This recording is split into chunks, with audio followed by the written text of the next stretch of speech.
picture this. It's the weekend. You're at home. The sun is streaming through the windows. Everything is just perfectly relaxed. And you ask your 6-year-old daughter to hand you something. Right, just a totally normal Saturday moment. Exactly. And she reaches out, her little face completely innocent, and she offers it to you with her left hand. Oh, boy. Yeah. And before your conscious brain even has like a fraction of a second to process the moment, your mouth just opens and out comes this sharp, culturally ingrained, hey. It just bypasses logic entirely. Your nervous system takes over. It completely hijacks you. And she pauses. She looks confused. She tries again, still offering her left hand because, I mean, to her, it's just an arm. Right, there's no meaning attached to it yet. Exactly. So you repeat it a little firmer this time. Hey. And she's holding this tiny yellow duck in her other hand, a gift from Grandma, and her little mind is just visibly racing, trying to figure out what she did wrong. The poor kid. I know. Finally, she awkwardly shuffles the duck over to her left hand so she can pass you the item with her right. Lesson reinforced. Tradition upheld. But then, as you walk away, this jarring thought hits you. Like, what the actual hell just happened? Yeah, because there was no threat. None. There was no dirt. There was no danger. Yet you just aggressively police her biology without a second thought. Which actually brings me to a question for you, listening to this right now. Have you ever caught yourself policing someone you love over a rule you don't even believe in? Man, that tension, that moment of realizing you are enforcing a ghost is just the absolute perfect place to start today. It really is. Welcome to this Deep Dog, everybody. This is a very special, dedicated audio experience curated specifically for the Steps to Forever family. If you've been following the ecosystem, you know we're here to unpack the complex dynamics of love, family, and the hidden currents that shape our relationships. And to really ground us in what this ecosystem is fundamentally about, we have to return to PG Sebastian's mission and, that incredible tagline of his, because forever should be built with clarity. Yes, I love that tagline so much. It's so powerful. And when we talk about clarity, we aren't just talking about communication between romantic partners. We are talking about clearing away the inherited, sometimes toxic traditions that just muddy the waters of our homes. Totally. So today's focus is drawn straight from PG's deeply personal and frankly eye-opening article called The Sinister Hand. We are examining how arbitrary cultural traditions actively harm our children and how that exact same mechanism of control infiltrates the foundation of our adult relationships. Right, and the irony of that yellow duck story is just almost heavy. Because that wasn't a hypothetical scenario. That was P.G. Sebastian's actual weekend. Yeah, that happened to him. A published author, a marriage counselor, a relationship coach who literally specializes in helping couples navigate complex intercultural dynamics. He experienced this intense cognitive dissonance right in his own living room. It just shows how deep it goes. Right. He writes about dismantling toxic habits. He counsels couples on how to stop projecting unexamined baggage onto their spouses. Yet, when his 6-year-old offered that left hand, all that professional expertise just vanished. Poof, gone. Because the programming runs so deep, it just overrides the professional. What PG experienced there is a profound illustration of cultural autopilot. I mean, he fell victim to the reflex because these societal rules are drilled into us long before we even possess the language to question them. It's kind of like it's like installing the latest, most advanced software on your computer, but you're still hitting save on a floppy disk out of pure mindless habit. That is a brilliant way to put it. Why are modern parents, and modern partners for that matter, operating on this cultural autopilot? Like he noted in his reflection, there was absolutely no practical, objective reality to what he was enforcing with his daughter. No threat, just pure, unadulterated policing of a child's natural biology. Exactly. So think about your own daily interactions right now. How many rules of respect are you enforcing on your spouse? Maybe, I don't know, how they load the dishwasher, how they fold the laundry, that have absolutely no objective reality. We do it constantly. We really do. We mistake our inherited comfort zones for universal laws of respect. And for PG, that lingering guilt he felt walking away from his daughter didn't just fade into the background. The universe actually brought the lesson back around just a few days later at his office. Oh my gosh, yes. And that second incident really exposes the root cause of this entire cultural reflex. The diary incident. I absolutely love this part of his reflection. So it's a regular morning. PG is at work, writing down his to-do list in his diary with a pen. And a colleague walks by, stops dead in his tracks, and looks completely shocked. It just goes, "Wait, are you left-handed?" The guy was genuinely stunned. He was, and the reason this colleague had no idea is so telling about PG's life. His professional world is entirely digital. Like, for those who might not know the full scope of his background, PG isn't just a relationship counselor. He has 2 decades of heavy corporate experience. Oh yeah, he's incredibly accomplished in the tech space. Right. He is the Digital Services Manager at Enterprise Group PL, overseeing digital assets for 8 different companies across 3 countries. On top of that, he's the founder of Digital Undertow, helping small businesses digitize. He is a certified digital insurer. He's a certified digital marketer. He is the quintessential keyboard person. Exactly. He lives and breathes across digital ecosystems, typing all day long. So because of that, his handedness was completely invisible to his coworkers. He had simply never been seen performing an analog task, like, writing with a pen by this particular colleague. But that brief, almost comical office exchange, layered right on top of the weekend's parenting reflex, it acted as a massive catalyst. It forced him to look at what he calls the tyranny of the 90%. I really want to dig into that phrase, the tyranny of the 90%. How did an entire culture, or really an entire continent, decide that using the left hand is an inherently wicked or disrespectful act? Where does this intense stigmatization actually originate? Right, so to understand the stigma, you really have to strip away the modern world. You have to travel back in time long before modern plumbing. I mean, long before antibacterial soap, running water, and hand sanitizer. Okay, setting the scene. Historically and globally, about 90% of the human population is naturally right-handed. So the vast majority naturally favor their right side. Exactly. And in early human societies, norms were not created for inclusion. They just weren't. They were established purely for the survival and the comfort of the majority.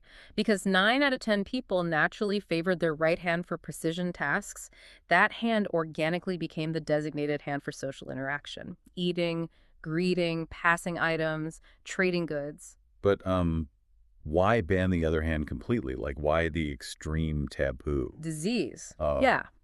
You have to factor in the brutal reality of living without hygiene infrastructure. To prevent cross-contamination and the spread of deadly illnesses like cholera or dysentery, society had to draw a hard, unforgiving line. The non-dominant hand, for the vast majority, so the left hand, was strictly assigned to personal hygiene. It was reserved for the dirty jobs. Okay, so this wasn't about manners at all initially. It was a desperate, pragmatic health protocol, a survival mechanism. It was literally life or death. But here's the critical turning point. Over generations, that pragmatic hygiene rule didn't just stay a health guideline. It calcified. It hardened into an immovable pillar of social etiquette. Offering something with your left hand was no longer viewed as just a health hazard. It became a profound personal insult. You were, symbolically speaking, offering an elder or a peer your unclean self. That is wild. So it morphs from, let's not spread a plague, to, you are deeply disrespecting my authority. Exactly. And while that might have made perfect sense centuries ago when you literally didn't have soap, imposing that ancient hygiene standard today has a devastating hidden cost, because you are forcing the 10% of the population who are naturally left-handed to comply with the 90% majority world based on a threat that no longer exists. And the psychological toll of that forced compliance is immense. I mean, when society is built entirely around the aesthetic comfort of the 90%, the biological reality of the 10% is treated as a defect. It's treated as a behavioral problem that needs to be cured. And PG didn't just observe this dynamic from afar in his counseling sessions, like he lived it. Yeah, he really did. In his article, he shares this incredibly vulnerable story from his own childhood. He was in primary school down in Anaji Estate, Sakurati, and his teachers made it their absolute mission to force him to switch to his right hand. Let's talk about the reality of that environment. The policing was just relentless and visceral. It wasn't just a gentle reminder about how to hold a pencil right. It was every single interaction. Imagine being a young child and the adults in your life, the authorities you look up to, are constantly hovering, correcting your most basic physical movements. The psychological weight of that would be crushing. Crushing. He describes developing this paralyzing anxiety around his teachers. He would literally freeze before he touched or received anything. He was running this panic mental check constantly, like, wait, which hand am I using? The socially acceptable hand? Am I being wicked? And that level of hypervigilance doesn't just stay in the classroom. It infects the child's entire existence. It followed him home.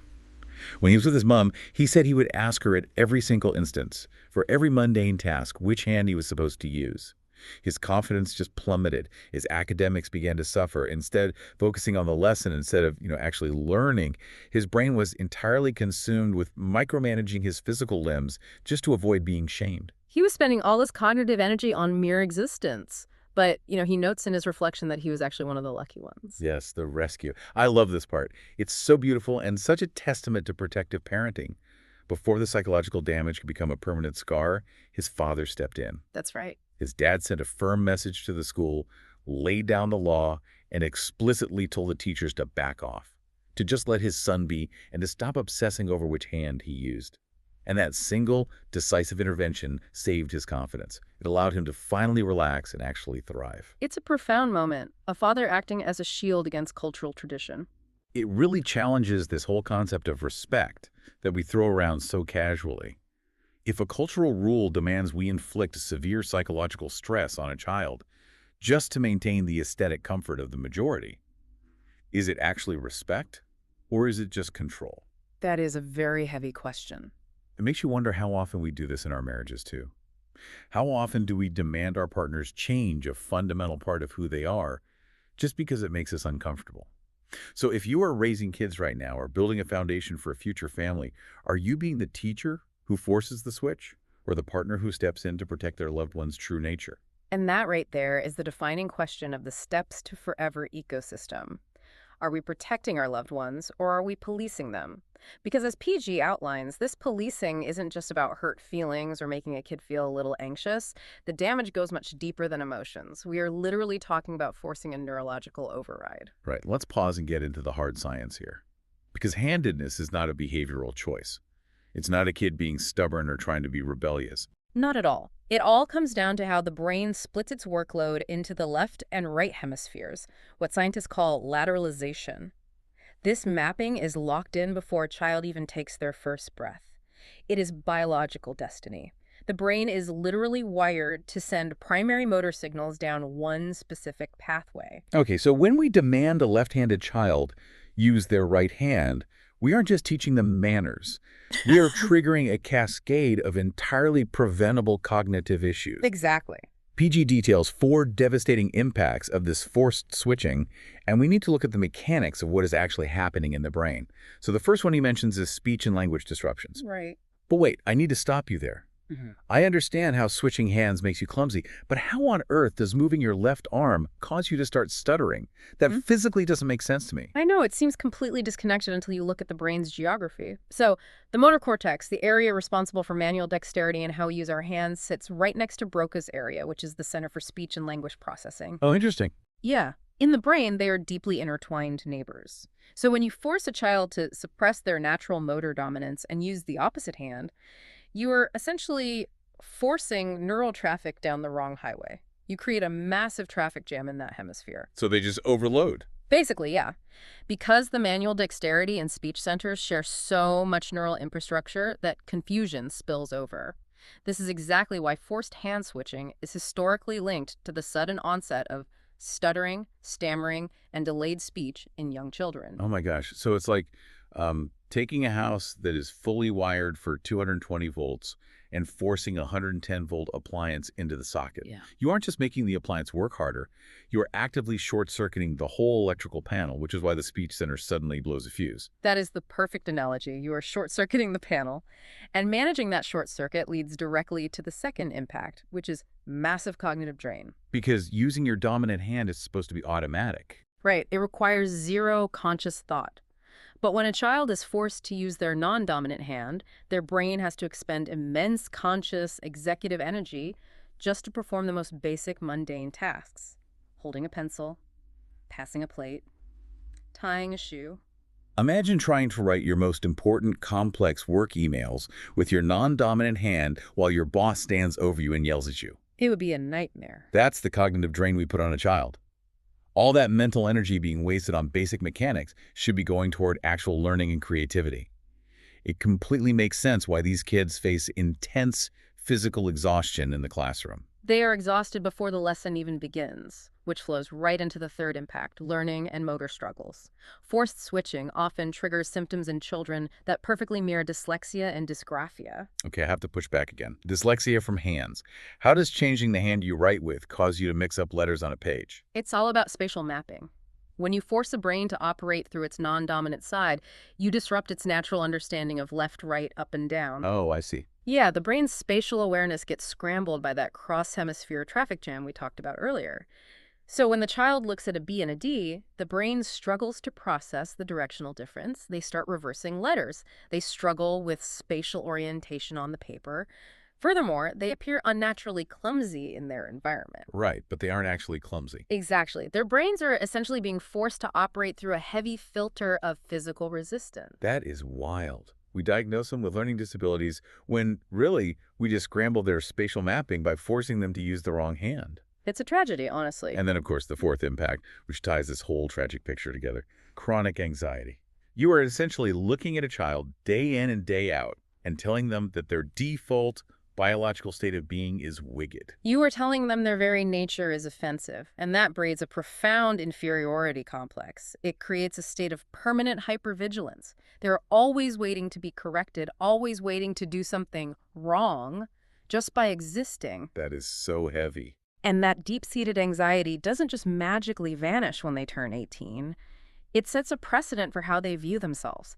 It carries well into adulthood, affecting how they interact with their spouses, how they handle conflict, and just how they navigate the world at large. It's heartbreaking. And, the most frustrating, almost maddening part of all this, we no longer live in a world where the left hand is an inherent biological hazard. Like PG pointed out, we have running water now. We have antibacterial soap in every bathroom. We have hand sanitizer dispensers on every single wall. The environmental context, the deadly threat of disease without plumbing, that birthed the rule, has completely vanished. The threat is gone, yet the rule remains ironclad. So ironclad that PG Sebastian, a left-handed man who personally experienced the deep trauma of forced conversion at Heeeyy estates, a man who literally counsels families and couples for a living to break toxic cycles, still instinctively barked a corrective Heeeyy at his own daughter for acting on her natural impulses. That is how terrifyingly deep the cultural programming goes. It is a really sobering testament to the grip of cultural conditioning. We don't even realize we're doing it until the words have already left our mouths. To bring this all together, PG makes a very soulful, essential point in his conclusion.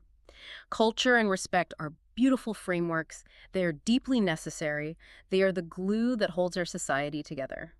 But as parents and as partners, we must possess the courage to interrogate the traditions we pass down. Especially when those traditions actively harm the developmental health or the emotional well-being of the people we claim to love. Exactly. When a cultural rule demands that we inflict cognitive handicaps, spatial confusion, and severe psychological stress on 10% of our children simply to maintain the aesthetic comfort of the majority, it is time to draw a hard line.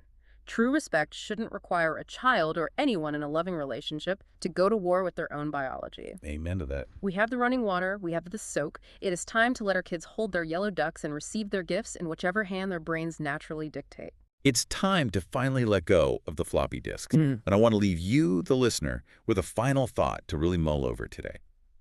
We've talked a lot about children and parenting in this deep dive, but remember, the Steps to Forever ecosystem is fundamentally about the health of our romantic relationships and marriages. The exact same mechanisms apply. They really do. So I want you to think deeply about this. If we are so incredibly willing to police something as fundamental and biological as which hand a child uses, what other biological realities, personality quirks, or emotional defaults are we forcing our partners to suppress in the name of tradition or politeness?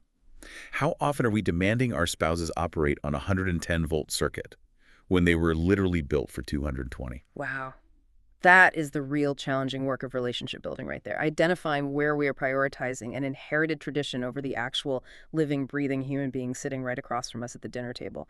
And that is exactly what the Steps to Forever ecosystem is all about, bringing absolute clarity to how we love, how we communicate, and how we raise our families without the baggage of unexamined history. Absolutely. If today's deep dive resonated with you, I highly encourage you to explore more of PG Sebastian's insights. Dive into his family counseling resources, explore his intercultural relationship coaching, and definitely read his writings on his Substack blog, which shares the same name, Steps to Forever. Yes. Go read The Sinister Hand for yourself and explore all the incredible tools PG has created for this community. Thank you for subscribing, for turning on your notifications, and for making these potent insights your drive time companion and subtle work companion. We know you're listening while you work, and we appreciate you being part of this family. Until next time, keep building your forever with clarity.